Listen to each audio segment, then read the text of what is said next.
Hello friends, आपका स्वागत है सिविलियन क्लासेस में। आज हम बात करेंगे बिल्डिंग कंस्ट्रक्शन के बारे में, है ना।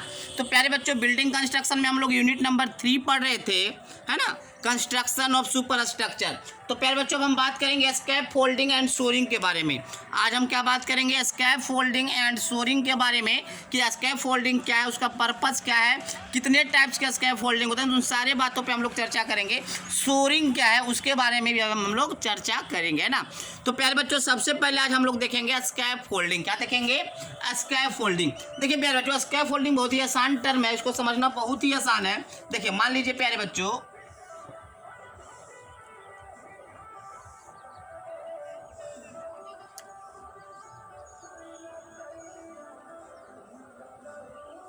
ये हम मान लेते हैं प्यारे बच्चों, ये आपका दीवार है। क्या है? वॉल है। हम इसको मान लिए कि ये मेरा दीवार है। अब इसको क्या करना है?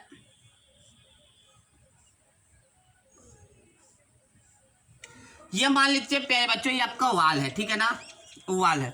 इस वॉल का जो हाइट है प्यारे बच्चों, मान लीजिए कितना फीट का, मान लीजिए एक जो छत का जो हाइट होता है, मान लीजिए 12 फीट लगभग, तो हम मान लेते हैं 12 फीट।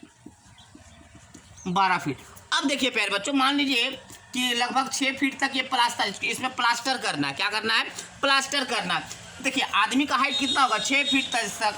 यहाँ तक तो मान लीजिए 6 फीट है ना, तो 6 फीट तक तो ये प्लास्टर कर देगा आसानी से। 6 फीट तक ये प्लास्टर कर देगा। फिर उसके बाद 6 फीट के ऊपर कैसे प्लास्टर करेगा? आदमी का हाइट तो उतना नहीं होता ना कि 6 फीट से ज़्यादा प्लास्टर कर ले। तो उसके लिए क्या करते हैं? लकड़ी का या बांस का चलना लगाते हैं। क्या लगाते हैं? लकड़ी या बांस का चलना लगाते हैं, या टेबल का यूज करते हैं, जिसके ऊपर चढ़ के हम ऊपर प्लास्टर करेंगे। जिसके ऊपर चढ़ के हम क्या करेंगे? प्लास्टर का काम करेंगे। तो जिसके ऊपर चढ़ते हैं उसको हम लोग प्लेटफॉर्म कहते हैं। क्या बोलेंगे? क्या बोलेंगे प्यारे बच्चों? प्लेटफॉर्म। तो उसी प्लेटफॉर्म को क्या बोलते हैं? स्कैप फोल्डिंग। उसी प्लेटफॉर्म को क्या बोलते हैं? स्कैप फोल्डिंग। तो देखिए प्यारे बच्चों, स्कैप फोल्डिंग का कहानी क्या है कि अगर आप कंस्ट्रक्शन 1.5 मीटर से ज़्यादा का कर रहे हैं। क्या बोले? अगर आप कंस्ट्रक्शन 1.5 मीटर से ज़्यादा हाइट का कर रहे हैं, तो आपको एक प्लेटफॉर्म का ज़रूरत होगा, जिसपे कि वर्कमैन, जो लेबर होगा, जो मिस्त्री होगा, उस पर चढ़ कर कंस्ट्रक्शन का काम करेगा। बात समझ में आ रहा है? हमने क्या बोला कि अगर किसी कंस्ट्रक्शन का हाइट 1.5 मीटर से ज़्यादा है, तो लेबर को, जिसको वर्कमैन कहेंगे, या मिस्त्री को क्या होगा? एक प्लेटफॉर्म का जरूरत पड़ेगा। एक, जैसे हम लोग चाला कहते हैं, लकड़ी का या बांस का चाला बना देते हैं, उसी चाला पे चढ़ के मिस्त्री क्या करता है? प्लास्टर करता है ना। तो जो प्लेटफॉर्म का जरूरत पड़ता है, वही प्लेटफॉर्म क्या कहलाता है? स्कैप फोल्डिंग। तो हम क्या बोलेंगे प्यारे बच्चों? स्कैप फोल्डिंग क्या? एक टेम्प्रोरी स्ट्रक्चर है, क्योंकि इस प्लेटफॉर्म को तो हम खोल लेंगे ना। जब हमारा कंस्ट्रक्शन हो जाएगा तो हम इस प्लेटफॉर्म को क्या कर लेंगे?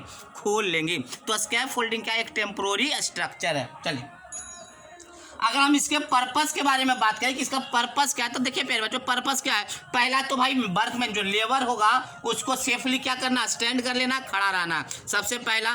दूसरा ये भी पर्पस है प्यारे बच्चों कि जो कंस्ट्रक्शन मटेरियल होता है, जैसे ब्रिक, मोटार, वो भी रख लेगा प्लेटफॉर्म पे, है ना।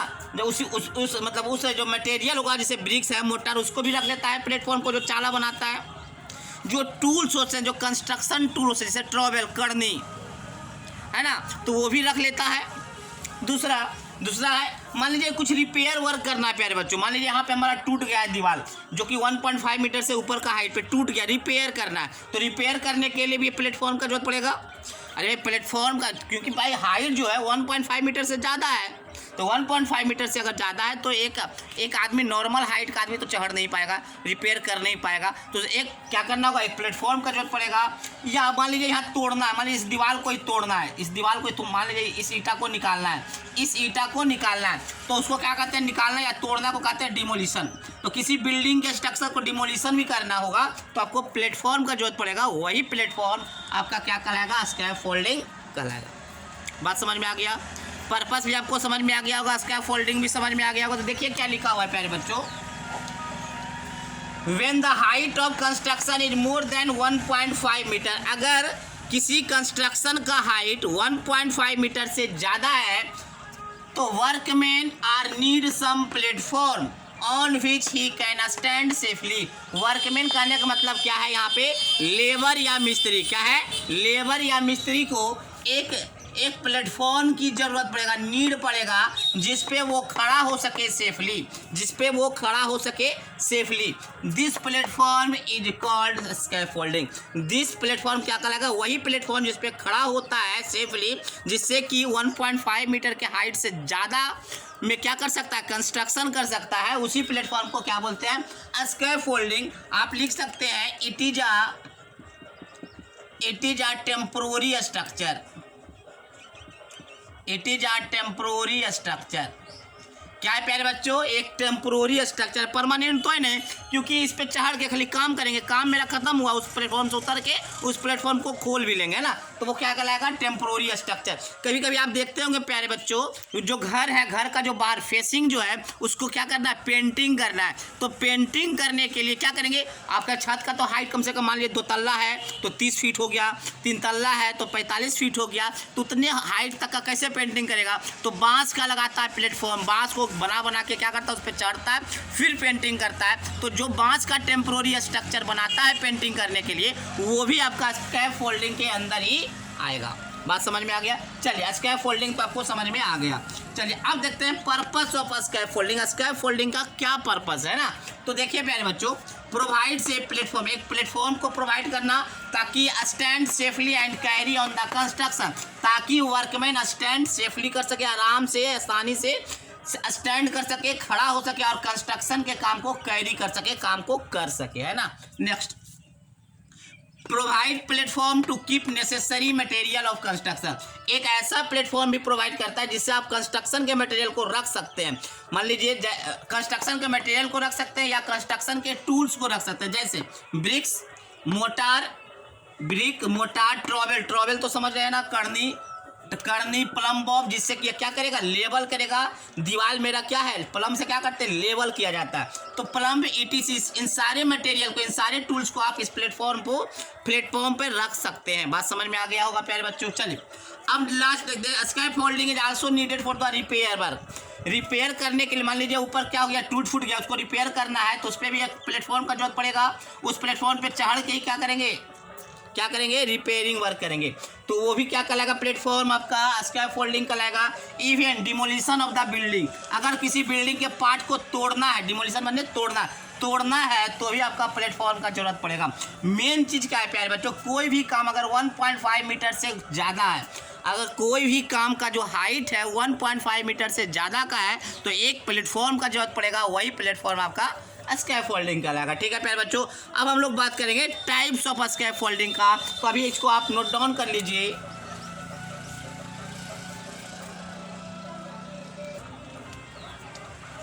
चलिए प्यारे बच्चों, हम लोग बात करेंगे टाइप्स ऑफ स्कैफोल्डिंग के, कितने तरीके का, कितने टाइप्स का स्कैफोल्डिंग होता है, उसके बारे में हम लोग चर्चा करेंगे। तो देखिए प्यारे बच्चों, ये मेनली 7 टाइप्स के होते हैं। 7 टाइप्स के बारे में हम लोग चर्चा करेंगे। पहला आपका है सिंगल स्कैफोल्डिंग, और उसी को कहा जाता है ब्रिक लेयर स्कैफोल्डिंग। दूसरा है डबल स्कैफोल्डिंग, और उसी को कहा जाता है मैसन स्कैफोल्डिंग। तीसरा है आपका लैडर स्कैफोल्डिंग। चौथा है आपका कैंटिलीवर स्कैफोल्डिंग। पांचवा है आपका सस्पेंडेड स्कैफोल्डिंग। छठा है आपका स्टील स्कैफोल्डिंग एंड सातवां है आपका ट्रेस्टल, TRESTAL, ट्रेस्टल स्कैफोल्डिंग। ठीक है प्यारे बच्चों, तो पहले आप इसको नोट डाउन कीजिए, बारी बारी से सारे के बारे में हम लोग चर्चा करते हैं।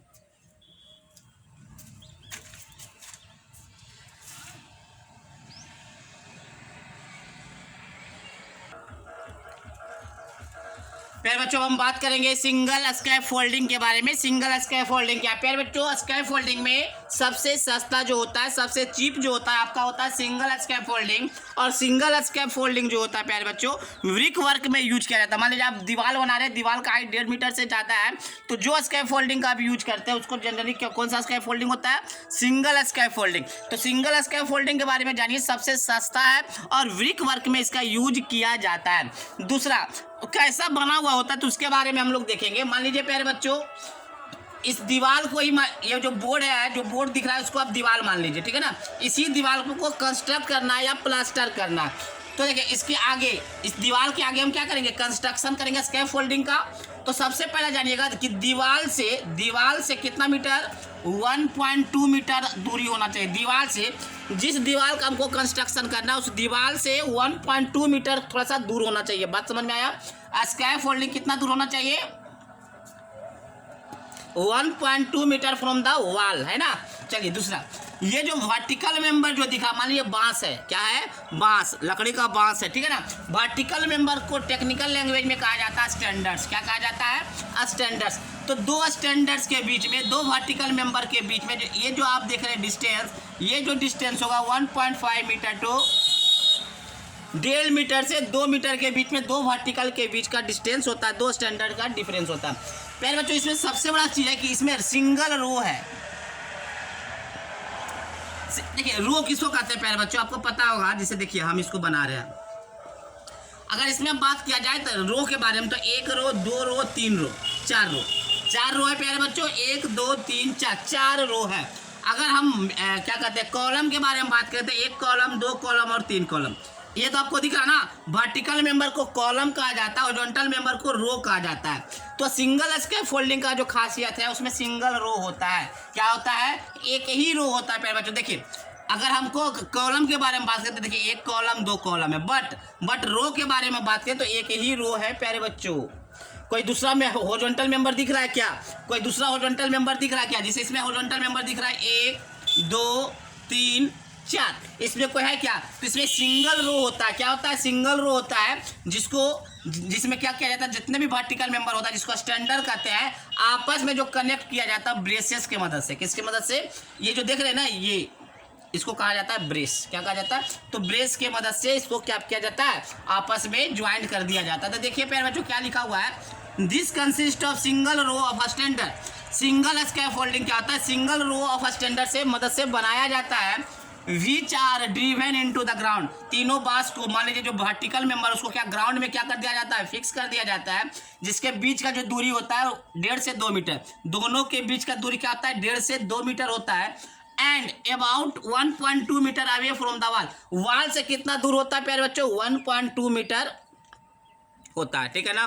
तो ये था प्यारे बच्चों सिंगल स्कैफोल्डिंग के बारे में। हम लोग क्या जाने सिंगल स्कैफोल्डिंग में, सिंगल स्कैफोल्डिंग हम लोग जाने क्या सबसे सस्ता है और ब्रिक वर्क में इसका यूज किया जाता है। इसमें सिंगल रो होते हैं, इसमें क्या होता है, सिंगल रो होते हैं। दीवार से जो दूरी होता है स्कैफोल्डिंग का 1.2 मीटर, दो वर्टिकल मेंबर के बीच का जो दूरी होता है 1.5 से 2 मीटर। बात समझ में आ गया प्यारे बच्चों, फिगर भी आप ड्रॉ कर सकते हैं। चलिए अब हम बात करेंगे डबल स्कैफोल्डिंग का, तो आप इसको नोट डाउन कर लीजिए।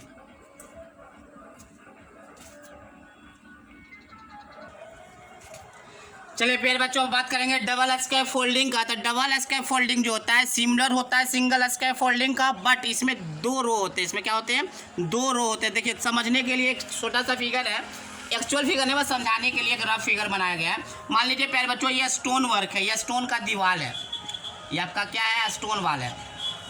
इसी स्टोन वॉल को कंस्ट्रक्ट करना है, 1.5 मीटर से ज़्यादा का हाइट है, तो हम स्कैफोल्डिंग लगाएंगे।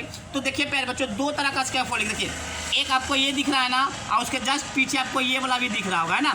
तो देखिए प्यारे बच्चों इसमें 2 रो होता है। इसमें क्या होता है, 2 रो होता है। पहला जो रो होता है वो दीवार से 15 से 20 सेंटीमीटर की दूरी पर होता है, और जो दूसरा जो रो है, जैसे देखिए प्यारे बच्चों मान लीजिए एक बांस यहाँ पे लगाया गया है इस तरह से, और दूसरा जो बांस है दीवार से 1.5 मीटर अब यहाँ पे लगाया गया है। बात समझ में आया? तो एक जो रो है आपका स्कैफोल्डिंग का वो 15 से 20 सेंटीमीटर पे, और दूसरा रो जो है आपका 1.5 से 2 मीटर की दूरी पे है, या 1.2 से 1.5 मीटर की दूरी पर। बात समझ में आया? ये जो वर्क है, इस तरह का जो स्कैफोल्डिंग है वो स्टोन मैसोनरी को वर्क करने में काम आता है, ठीक है। तो देखिए प्यारे बच्चों the framework is similar to the single scaffolding. यह जो स्कैफोल्डिंग है ये भी सिंगल स्कैफोल्डिंग की तरह ही है, सिमिलर ही है, but except 2 row of standards are use. But इसमें 2 रो यूज किया जाता है, 1 रो और 2 रो, 1 रो और 2 रो, तो 2 रो यूज किया जाता है। 1 रो क्लोज टू द वॉल, 1 रो जो होता है वॉल के क्लोज होता है विथिन 15 सेंटीमीटर, लगभग 15 सेंटीमीटर क्लोज होता है वॉल के, है ना। एंड द अदर एट 1.2 से 1.5 मीटर, मतलब 1.2 से 1.5 meter away from the face of the wall. एक फेस से होता है 15 सेंटीमीटर की दूरी पर, दूसरा जो रो होता है फेस के वॉल के फेस से 1.2 से 1.5 मीटर की दूरी पे होता है। It is generally used while constructing stone masonry. जब आप स्टोन मैसोनरी का काम करते हैं तो इस तरह के स्कैफोल्डिंग का यूज किया जाता है। It is also known as independent scaffolding, इसको इंडिपेंडेंट स्कैफोल्डिंग भी कहा जाता है। ठीक है प्यारे बच्चों, तो ये हमारा था डबल स्कैफोल्डिंग। चलिए आप इसको नोट डाउन कर लीजिए।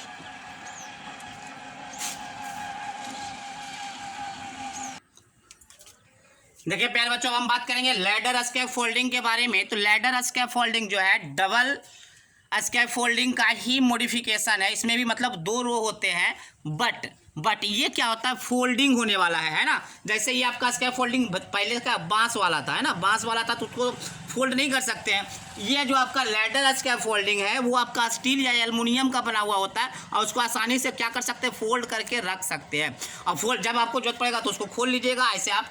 तो इसको खोलना और लगाना बहुत ही आसान है प्यारे बच्चों, और स्टील का बना हुआ। तो जो खोलने लगाने वाला जो फोल्डिंग वाला जो स्कैफोल्डिंग होता है वो आपका लैडर स्कैफोल्डिंग कहलाता है ना। तो ladder scaffolding is a modification over A double scaffolding. Double scaffolding के ऊपर ये आपका मॉडिफिकेशन किया गया उसी के प्रकार का होता है। And can be easily assemble, उसको आसानी से असेंबल किया जाता है, जोड़ा जा सकता है ना। किसको, जो फोल्डिंग है उसको आसानी से जोड़ा जा सकता है। इन लैडर स्कैफोल्डिंग प्लेटफॉर्म 2 बार लिखा गया, platform can be easily fold. जो प्लेटफॉर्म होगा आप इजीली को क्या कर सकते हैं, उसको फोल्ड कर सकते हैं। It is made of either steel और एल्युमिनियम। प्यारे बच्चों, लैडर स्कैफोल्डिंग जो होता है स्टील या एल्युमिनियम के बने होते हैं। तो ही तो आसानी से आप उसको क्या कर सकते हैं, मोड़ सकते हैं, है ना। तो ऐसा नहीं कि एल्युमिनियम का बना हुआ होगा तो बीच से जहाँ से मुड़ेगा प्यारे बच्चों वहाँ पे ज्वाइंट होगा ना, ज्वाइंट के पास से मुड़ा जाएगा। ठीक है, तो चलिए ये बात था आपका लैडर स्कैफोल्डिंग के बारे में। अब हम लोग पढ़ेंगे कैंटिलीवर स्कैफोल्डिंग के बारे में। इसको नोट डाउन कर लीजिए।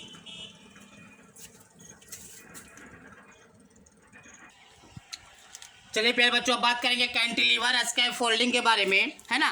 तो देखिए प्यारे बच्चों, इसके हम कंस्ट्रक्शन के बारे में नहीं पढ़ेंगे कि कैसे कंस्ट्रक्ट, हम मेनली पढ़ेंगे कहाँ पे इसको यूज किया जाता है ना। तो कैंटिलीवर स्कैफोल्डिंग जो है अंडर फॉलोइंग कंडीशन में यूज किया जाता है, जहाँ पे ground is weak to support standard, जहाँ पे ग्राउंड बहुत ही वीक है, बहुत ही कमजोर है, ताकि किसके लिए, टू सपोर्ट स्टैंडर्ड करने का मतलब है जो वर्टिकल जो बांस होता है, जो वर्टिकल मेंबर होता है उसको सपोर्ट करने के लिए, क्योंकि उसको सपोर्ट कहाँ करना, ग्राउंड में ही गाड़ना होता है। उसका ग्राउंड जो बहुत ही वीक है, जो फील्ड है बहुत ही वीक है, जो क्या नहीं कर रहा है, सपोर्ट नहीं कर पा रहा स्टैंडर्ड्स के लिए, स्टैंडर्ड्स को। तो ऐसे जगह कैंटिलीवर स्कैफोल्डिंग का हम लोग यूज करते हैं। Next, if repairs are to be carried out only in few floor, 2-3 floor ही अगर आपको क्या करना है, कंस्ट्रक्ट करना है, रिपेयरिंग करना है, तो उसके लिए कैंटिलीवर स्कैफोल्डिंग हम लोग यूज करते हैं। ठीक है ना। नेक्स्ट, अब हम बात करेंगे सस्पेंडेड स्कैफोल्डिंग का। तो सस्पेंडेड स्कैफोल्डिंग क्या होता है प्यारे बच्चों, बहुत ही हल्का, लाइट वेट में होता है, बहुत ही हल्का होता है। और इसका जो यूज किया जाता है वॉशिंग के लिए, पेंटिंग के लिए, पॉइंटिंग के लिए। बात समझ में आ गया ना। पेंटिंग पॉइंटिंग के लिए इसका यूज किया जाता है। और वॉशिंग, घर को धोना है या पेंटिंग करना है तो आपको सस्पेंडेड स्कैफोल्डिंग का यूज करते हैं। और यह बहुत ही हल्का होता है ना। This is a light weight scaffolding. क्या होता है, बहुत ही हल्का होता है। यूज फॉर रिपेयर वर्क, क्या यूज किया जाता है रिपेयर वर्क में, जैसे पॉइंटिंग, किसके लिए, पॉइंटिंग, आगे पढ़ेंगे पॉइंटिंग क्या होता है, वॉशिंग के लिए, धोने के लिए, पेंटिंग etc। ठीक है ना। अब हम आते हैं स्टील स्कैफोल्डिंग का। तो स्टील स्कैफोल्डिंग क्या होता है प्यारे बच्चों, स्टील का बना हुआ होता है। किसका बना हुआ होता है, स्टील का बना हुआ होता है। इसमें बहुत सारे एडवांटेज हैं। देखिए, steel scaffolding is made of steel and has the following advantage. And बहुत सारे एडवांटेज है। तो पहला एडवांटेज क्या है, these are simple to erect. Erect करने का मतलब होता है खोलना या लगाना। जब आप स्टील के स्कैफोल्डिंग को लगाएंगे तो बहुत ही आसान होगा लगाना, और जब उसको टेम्पोररी स्ट्रक्चर है तो खोलना भी पड़ेगा, तो जब उसको खोलिएगा निकालिएगा तो भी बहुत ही आसान होगा, सिंपल होगा, और बहुत ही कम टाइम में उसको खोल और लगाओ कर सकते हैं। क्यों, एज ओनली फ्यू फास्टेनर। फास्टेनर का मतलब आपको समझ में आना चाहिए। स्टील आप लोग पढ़ चुके हैं। फास्टेनर का मतलब होता है जिसके साथ आप कनेक्ट करें, जैसे बोल्ट या रिवेट, है ना। तो बोल्ट और रिवेट क्या है, फास्टेनर है। As only few fastener to be deals with, मतलब कुछ ही फास्टेनर के साथ वो क्या हो जाता है, जुट जाता है steel scaffolding. It has greater strength, इसके पास स्ट्रेंथ भी ज़्यादा होता है, दो से अधिक वर्कमैन या लेबर चढ़ भी जाता है तो इसको कोई प्रॉब्लम नहीं है, क्योंकि इसका स्ट्रेंथ बहुत ही ज़्यादा होता है। लास्ट वन है प्यारे बच्चों ट्रेस्टल स्कैफोल्डिंग। क्या है? ट्रेस्टल स्कैफोल्डिंग है। तो देखिए प्यारे बच्चों, ट्रेस्टल स्कैफोल्डिंग जो होता है, जो प्लेटफॉर्म होता है जिसपे आदमी लेबर चढ़ेगा, एक मूवेबल लैडर से क्या होता है, कनेक्ट होता है, वो मूव कर सकता है, प्लेटफॉर्म मूव कर सकता है। बात समझ में आया? तो मूवेबल प्लेटफॉर्म अगर होगा तो ट्रेस्टल स्कैफोल्डिंग कहलाता है। ठीक है प्यारे बच्चों, तो ये हमारे थे टाइप्स ऑफ स्कैफोल्डिंग। तो हमने पढ़ा कि स्कैफोल्डिंग होता क्या है, उसका पर्पस क्या है, फिर हमने पढ़ा टाइप्स ऑफ स्कैफोल्डिंग के बारे में। तो ये पूरा चर्चा हम लोग कर लिए हैं स्कैफोल्डिंग के बारे में। अब हम लोग चर्चा करेंगे सोरिंग के बारे में ना। तो पहले आप इसको नोट डाउन कर लीजिए प्यारे बच्चों।